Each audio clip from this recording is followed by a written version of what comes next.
계속해서 이제 저희 부교육자들이 이제 시편의 말씀을 나눌 텐데요. 오늘 시편 말씀의 첫 시간입니다. 시편 1편 말씀은 우리가 너무나도 잘 아는 말씀이죠. 그리고 암송하고도 있고 또 늘 자주 보는 말씀이에요. 왜냐하면 제가 어린 시절 기억에 성경 통독을 한다 그러면 아마 시편 1편은 수없이 읽었던 기억이 납니다. 짧으니까요. 시편의 말씀들이. 그러다 보니까 시편만 주로 봤던 그런 기억이 있는데요. 여러분들 마음 가운데도 그런 마음이 있을 것 같습니다. 하지만 시편의 말씀들 쭉 읽다 보면 은혜로운 말씀 너무 많지 않습니까? 오늘 말씀도 그렇습니다. 은혜로운 말씀입니다. 우리가 시편의 말씀, 오늘 본문 말씀을 참고하기 전에 시편의 어떤 개론적인 의미를 잠깐 나눈다면, 이 시편이 영어 성경으로는 뭐라고 이렇게 읽는 줄 아십니까? 어원적 의미를 보면 사함이라고 읽습니다. 사함. 읽는데 뜻이 중요한데, 뜻이 뭐냐면 줄을 튕기다, 연주하다 라는 의미를 가지고 있는 헬라어, 그러니까 70인용 헬라어예요. 헬라어 푸살모스에서 유래한 것이죠. 그래서 줄을 튕기다, 연주하다 라는 의미를 갖고 있으면서 또 사함이라고 읽을 수 있게끔 그 어원의 기초가 되는, 그 근거가 되는 단어가 바로 헬라어 푸살모스에서 유래되었다라는 것을 좀 기억하시고, 자, 그러면서 이것을 뭐라고 명명하냐면 찬양의 책이다라고 이야기를 해요. 찬양의 책이라고 이야기하는데, 그래서 구구절절히 찬양의 내용들이 많이 기록이 되어 있는 것을 알 수 있지요. 그래서 이제 시편이 총 몇 장까지 기록이 되어 있죠? 150장. 그러면서도 제가 이제 준비하면서 생각했던 게 119편을 나눌 때는 어떻게 할 것인가, 그죠? 119편은 몇 절까지 있어요? 176절인가요? 네, 그죠. 그거 할 때는 어떻게 할 것인가 라는 고민을 했는데, 어쨌든 150장까지의 시편의 말씀이 기록이 되어 있고 총 5권으로 기록이 되어 있다는 것들 너무 잘 아실 거예요. 그런데 이 각 권의 이 마지막 부분에 보면은 독특한 표현들이 있어요. 집에 가셔서 좀 읽어보면 어떤 표현이 있냐면, 각각 권의 마지막 부분에 하나님의 영광을 찬양하는 송영으로 모든 각 권의 말씀들이 맞춰지고 있다는 거예요. 그러니까 예를 들어보면 1권에 어디가 맞춰지냐면, 1권의 말씀이 41장이 마지막인데 1권에 거기 41장 13절에 보면 이런 말씀이 있어요.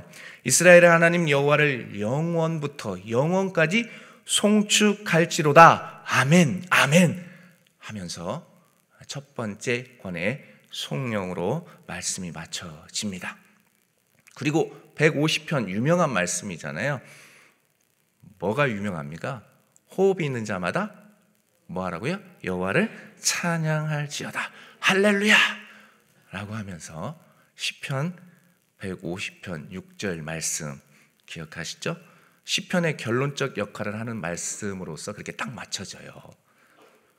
호흡이 있는 자마다 여호와를 찬양할지어다. 할렐루야 라고 하면서 그 말씀이 맞춰지고 있음을 우리가 너무나도 잘 알고 있습니다. 자, 이렇기 때문에 이러한 구조로 이 시편의 말씀이 기록이 되어 있고, 그리고 뭐 시편의 말씀이 짧기도 하지만, 그렇기 때문에 많은 신학자들이 이 시편을 일컬어서 뭐라고 이야기하냐면, 많은 사람들에게도 사랑을 받아온 책이 시편이기도 한데, 몇몇의 신학자들, 특별히 마틴 루터가 이야기하는 이 시편을 표현해서 마틴 루터가 뭐라고 이야기하냐면, 이 작은 성경책이다라고 이야기했습니다. 시편을 뭐라고 했다고요? 작은 성경책이다. 또 칼빈 아시죠? 칼빈은 뭐라고 얘기했냐면 영혼의 해부학이다. 영혼의 해부학이돼요. 시편의 말씀이. 왜냐하면 우리의 영혼을 완전히 해부하고 파헤칠 수 있을 만큼 놀라운 능력의 말씀이 시편 속에 담겨져 있기 때문에 이런 표현을 하지 않았을까라는 생각을 해보게 되죠. 이러한 시편 안에는 성경의 축소판이라고 할 수 있을 만큼 구약의 다양한 주제와 내용들이 함축되어 있다는 것입니다. 그리고 다양한 상황의 모습들이 그려지고 있습니다. 다양한 상황. 그 상황은 어떤 상황이냐면, 신앙인들이 겪는 이 고통과 아픔 속에서 무엇을 어떻게 하고 있는지를 이 시편의 말씀 속에서 증거하고 있다는 거죠. 예를 들어보면 다윗의 시편의 내용이 무려 73편이 기록이 되어 있거든요. 몇 권이요? 73편. 73편의 책이 기록이 되어 있잖아요. 거의 뭐 절반 가까이 시편의 말씀 가운데 다윗의 그 시대적 상황, 그리고 다윗이 어떤 상황 속에서 하나님을 찬양했고 또 하나님을 향해 기도했는지에 대한 내용들은 우리가 익히 들어서 알고 있는 내용들이 한두 장들은 있을 것 같습니다. 그리고 뭐 고라 자손, 솔로몬, 아삽, 그리고 모세의 시편, 이 각각의 어떤 신앙인의 인물들을 통해서 그들이 겪고 있었던 상황의 모습들을 좀 그리면서 그 상황 속에서 하나님을 바라보면서 끝까지 기도하고 찬양하는 그 믿음의 신앙의 선조들의 모습들이 시편의 말씀 속에 구구절절히 기록이 되어 있다라는 것들을 기억하시면서 본문들을 또 시편의 말씀들을 묵상하면 많이 도움이 될 것 같고요. 이제 오늘 본문의 말씀을 좀 보실까요? 이제 본문의 말씀을 보시면 크게 두 부분으로 나눌 수 있어요. 저는 잘 나누잖아요, 그죠? 네, 저는 잘 나눠요. 왜냐하면 그렇게 좀 보기를 원해서 나누는데요, 두 부분으로 나눌 수가 있어요. 먼저는 1절에서 5절을 쭉 보시면 의인과 악인의 삶이 어떠한지를 보여줍니다. 다시 말해서 복 있는 사람과 악인에 관한 진술이 언급되고 있다는 거죠. 복 있는 사람과 악인에 관한 진술들이 이렇게 비교되면서 기록이 되어 있습니다. 그리고 그게 첫 부분의 내용이었다면 6절은 뭐냐면 6절은 이 두 부류 사람, 즉 의인과 악인들의 결과예요. 결과. 그러니까 최후의 모습이 그려지고 있다는 겁니다. 최후의 모습. 잘 아시는 것처럼 우리가 훗날 하나님 앞에 심판대 앞에 다 서거든요. 그리고 행위에 대한 어떤 심판책 있다라는 거 기억하시죠? 요한계시록에 보면 책이 있어요. 그 책은 한 책이 있는데 그 책은 뭐냐면 생명책도 있지만 행위에 대한 책도 있다라는 거예요. 어쨌든 심판대 앞에 서는데 악인들은 극악무도한 죄를 지었기 때문에 엄중한 하나님의 심판을 받을 수밖에 없다라는 것들을 기억하시죠? 그래서 우리가 악인들의 길이 아닌 의인들의 길을 걸어야 함을 오늘 성경 속에서, 오늘 본문 속에서도 말씀해주고 있는 것인데요, 특별히 이러한 말씀들을 통해서 이 새벽에 좀 깊이 있게 나누고자 하는 메시지 두 가지를 좀 나누고자 합니다. 먼저는 따르고 서고 앉는 것을 거부하라입니다. 함께 따라해 볼까요? 따르고 서고 앉는 것을 거부하라. 따르고 서고 앉는 것을 거부하라. 저 사람 뭘 따르고 서고 앉는 것을 거부하라는 거야? 그게 뭐냐면 바로 악인들을 따르고 그 길에 서며 또 그 길에 앉는 것을 거부하라는 거예요. 따르고 서고 앉는 것을 거부하라. 자, 1절 말씀 함께 보실까요? 1절 말씀 함께 읽도록 하겠습니다. 시작. 복 있는 사람은 악인들의 꾀를 따르지 아니하며 죄인들의 길에 서지 아니하며 오만한 자들의 자리에 앉지 아니하고. 아멘. 이 말씀은 복 있는 사람이 어떤 사람인지를 분명히 가르쳐주는 말씀입니다. 복 있는 사람이 어떤 사람인지, 또한 그리스도인이 어떤 삶을 살아내야 하는지를 분명히 가르쳐주고 있는 말씀입니다. 자, 그렇다면 도대체 복 있는 사람은 구체적으로 누구를 말하는 것일까요? 누구를 말할까요? 예, 정답입니다.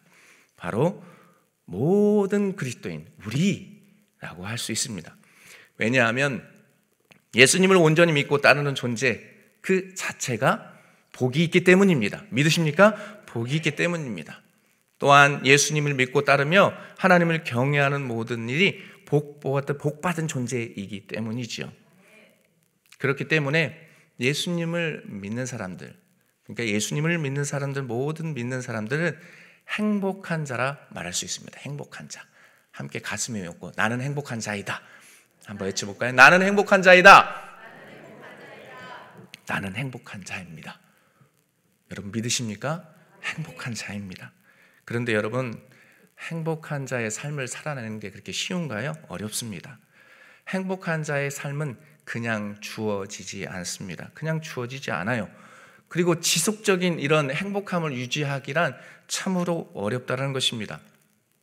대가가 따릅니다. 대가가. 그죠? 대가가 따라요.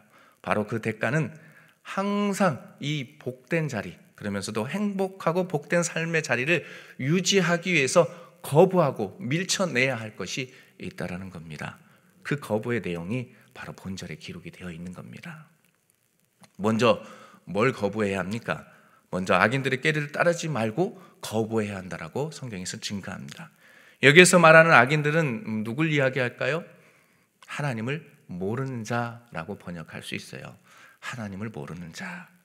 하나님을 모르는 자는 또 어떤 사람을 이야기하는 겁니까? 하나님을 믿지 않는 자, 즉 불신자라는 어떤 좁은 의미로도 해석할 수 있는 것이죠.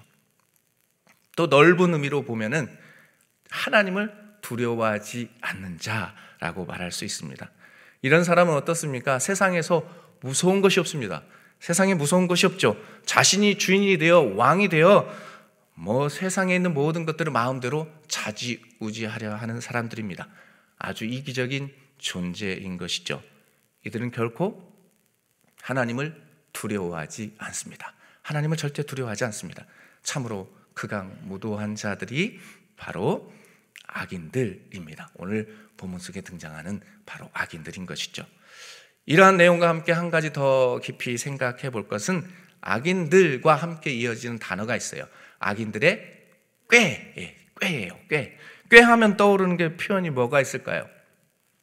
단지 악인의 유혹에 빠져 그들을 따르는 것으로만 생각하기 쉽습니다. 그 꾀에 빠져서 따른다라고 생각할 수 있지만 그것을 더 뛰어넘는 또 다른 의미가 있습니다. 어떻게 해석될 수 있느냐 하면 악인들, 그러니까 악한 자들과 함께 똑같은 마음, 계획을 가지고 행동하는 것을 포함한다는 것이죠. 똑같은 마음, 계획을 가지고 행동한다라는 의미가 거기에 내포되어 있습니다. 그렇게 복 있는 사람은 하나님을 두려워하지 않는 악인들의 꾀를 따르지 말고 거부해야 합니다. 거부해야 한다고요. 이 말씀 준비하면서 나는 과연 거부하는 존재일까? 흡수하는 존재일까? 그런 고민을 해봤거든요. 근데 나의 이문에 따라 흡수할 때가 많다라는 것들을 고백하지 않을 수가 없어요. 악인들의 꾀와 생각을. 여러분들은 어떠십니까? 사랑하는 제자강성교회 성도님들은 안 그럴 줄 믿습니다. 그렇지 않을 줄 믿습니다. 부디 그런 삶들을 살아내셔서 거부하는 그런 존재가 되셔서 하나님 앞에 신실하게 쓰임받는 저와 여러분들 되시길 주님의 이름으로 축복합니다. 어쨌든 첫 번째 의미에 있어서 악인들의 꾀를 따르지 말고 거부해야 한다는 거예요. 자, 그리고 두 번째로 보았을 때에 복 있는 사람들도 거부해야 될 게 있어요. 또 뭐냐면 죄인들에게 일에 서는 것, 그리고 오만한 자의 자리에 앉는 것을 거부해야 한다. 죄인들의 자리에 서는 것, 오만한 자의 자리에 앉는 것들을 거부하고 밀쳐내라 이죠. 여기에서 죄인들의 길에 서는 것을 무엇을 이야기하냐면 악한 생각과 심성을 가지고 사는 태도를 이야기해요. 그 태도를 이야기하는 것이죠. 또한 죄인을 오만한 자라고 표현하고 있잖아요. 성경에 보면 오만한 자라고 표현하고 있는데 이는 어떤 의미를 담고 있느냐? 조롱하는 자, 비웃는 자라는 의미를 내포하고 있습니다. 비웃는 자, 조롱하는 자. 이러한 자들은 하나님뿐만 아니라 사람도 조롱하고 비웃습니다. 그렇기에 복 있는 자는 오만한 자들의 자리를 거부하고 의인의 삶과 그 길을 걷기 위해서 몸부림치며 깨어 기도하는 모두가 되어야 한다는 것이죠. 이 새벽 한번 기도하시면서 한번 생각해 보십시오. 과연 나는 어느 길에 서 있고 과연 얼마나 행복한 자로서의 삶을 그렇게 누리며 세상 가운데 선포하고 있는 것인가 라는 고민들을 한번 깊이 해보시길 바랍니다. 죄인들처럼 저 이웃을 향해 조롱하고 비웃는 자로 서 있지는 않는지, 우리 심령을 내면을 깊이 성찰하시는 귀한 새벽이 될 때 우리 제약된 것들이 있다면 예수 그리스도께서 십자가의 보혈의 능력으로 다 깨끗하게 씻어주는 그런 은혜의 시간 되시길 주님의 이름으로 간절히 축복합니다. 자, 첫 번째 큰 의미에 있어서 1절을 통해서 얻었던 교훈은 그거예요. 따르고 서고 앉는 것을 거부하라 였습니다. 자, 그렇다면 두 번째로 얻게 되는 이 영적인 교훈은 뭐냐면 오직 말씀을 삶의 근거로 둔 자 열매를 맺게 된다. 열매를 맺게 되는 삶을 살게 된다는 것이죠. 자, 2절과 3절 말씀 함께 읽어볼까요? 2절, 3절 함께 읽습니다. 시작. 오직 여호와의 율법을 즐거워하여 그 율법을 주야로 묵상하는도다. 그는 시냇가에 심은 나무가 철을 따라 열매를 맺으며 그 잎사귀가 마르지 아니함 같으니 그가 하는 모든 일이 다 형통하리로다. 아멘. 오직 여호와의 율법을 즐거워하여 그 율법을 주야로 묵상하는도다. 그는 시냇가에 심은 나무가 철을 따라 열매를 맺으며 그 잎사귀가 마르지 아니함 같으니 그가 하는 모든 일이 다 형통하리로다. 아멘. 먼저 2절을 보면 시인은 복 있는 사람의 적극적인 특성을 다음과 같이 표현하죠. 오직 여호와의 율법을 무엇하는 자? 즐거워하는 자. 여러분, 여호와의 율법을 즐거워하십니까? 아멘이시죠? 여호와의 율법을 즐거워하는 자. 근데 여기에서 여호와의 율법이란 하나님의 모든 가르침을 의미한다는 겁니다. 그러니까 쉽게 이야기하면 신구약 성경의 말씀이라고 말할 수 있죠. 그러니까 복 있는 사람은 하나님의 가르침을 즐거움으로 삼는 자임을 분명하게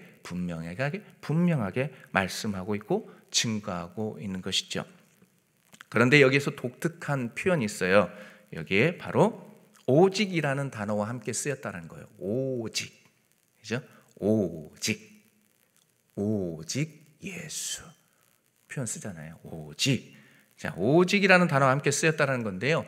다시 말해서 성경은 복 있는 사람은 오직 여호와의 율법을 즐거워한다라고 분명하게 말씀합니다. 그렇습니다. 오직입니다. 오직이요. 즐거움의 근원은 둘도, 셋도, 넷도, 다섯도 아닌 오직 단 하나. 그게 무엇입니까? 여호와 하나님의 말씀입니다. 할렐루야. 여호와 하나님의 말씀인 것이죠. 오직 단 하나. 오직 하나. 여호와의 말씀을 통해서 즐거움을 누리게 된다는 것입니다. 사랑하는 새벽의 성도 여러분, 세상 사람들은 즐거움의 근원을 여러 곳에 둡니다. 그죠? 그래서 즐거움을 만끽하기 위해서 이곳저곳 막 찾아다니잖아요. 주말이고 뭐고 할 것 없이 찾아다닙니다. 또한 사람들은 이렇게 찾아다닌다는 것은 무엇을 의미하는 것입니까? 그 어느 것 딱 하나로 만족할 수 있다, 만족할 수 없다, 만족할 수 없음을 이야기하고 있는 거예요. 그렇기 때문에 사람들이 만족하지 못하기 때문에 늘 즐거움을 찾아 헤매요. 내일은 어디로 갈까? 다음 주 주말은 또 어디로 가지? 뭘 하지? 라고 하면서 즐거움을 찾아요. 그러나 복 있는 자, 행복한 자, 의인의 길을 걷는 자는 오직 말씀이 즐거움을 주고 말씀의 그 즐거움을 누리고 살아가는 존재임을 믿습니다. 그 존재가 바로 우리인 것 아니겠습니까? 오직 말씀을 가까이 하며 그것의 즐거움을 받아 누리는 모두가 되십시오. 말씀을 받아 누렸다면 우리 안에 즐거움이 있어야 합니다. 여러분, 즐거움이 있으십니까? 여러분, 우리 안에 즐거움이 없다면 고민해 보셔야 돼요. 뭐가 문제인가? 나는 세상을 쫓아가다 보니까 즐거움이 사라질 때가 있지 않나? 라는 것들을 생각해 보셔야 합니다. 어쨌든 말씀을 통해서 우리 안에 즐거움이 있어야 돼요. 행복함이 있어야 돼요. 그렇죠? 행복함이 있어야 한다. 그러면 어떤 은혜가 임하느냐? 결국 3절의 축복이 우리에게 주어진다라고 오늘 성경에서 가르쳐 줍니다. 3절의 축복 함께 읽어볼까요? 3절 시작. 그는 시냇가에 심은 나무가 철을 따라 열매를 맺으며 그 잎사귀가 마르지 아니함 같으니 그가 하는 모든 일이 다 형통하리로다. 아멘. 이 말씀을 볼 때 무엇이 생각납니까? 저는 항상 변하지 않고 살아있는 푸른 나무, 저는 푸르른 5월을 좋아합니다. 어쨌든 푸르는 나무, 그러면서 나뭇잎을 연상케 합니다. 또한 상황을 초월하여 언제나 한결같은 나뭇잎의 모습을 떠올리게 돼요. 이 말씀을 통해서 말이죠. 그렇다면 심은 나무가 한결같음을 유지하게 하기 위한 그 원동력이 어디로부터 오는 것일까요? 그것은 바로 마르지 않는 시내로부터 온다. 시내. 오늘 시냇가라고 표현 나오잖아요. 마르지 않는 시내로부터 오게 된다는 것이죠. 자, 여기에서 말하는 시내라 함은 이 관계수로를 말해요. 그래서 집에 가셔서 한번 이 인터넷 검색해 보시면 나와요. 관계수로. 어떤 목적을 가지고 이렇게 만들어 놓은 수로를 이야기하거든요. 쉽게 얘기하면 우리 시골에 보면 농사를 짓기 위해서 농경수로 이렇게 만들잖아요. 물을 항상 되니까요. 물도. 그런 의미인데요. 즉 주위에 물을 대기 위해 계획적으로 파놓는 수로를 이야기하는 거예요. 자, 그렇기 때문에 어떠한 상황 속에 처했을지라도 사시사철 흐르는 물 때문에 싱싱함을 유지하고 항상 푸른 잎을 내고 계절에 따라 열매를 맺게 되는 것이죠.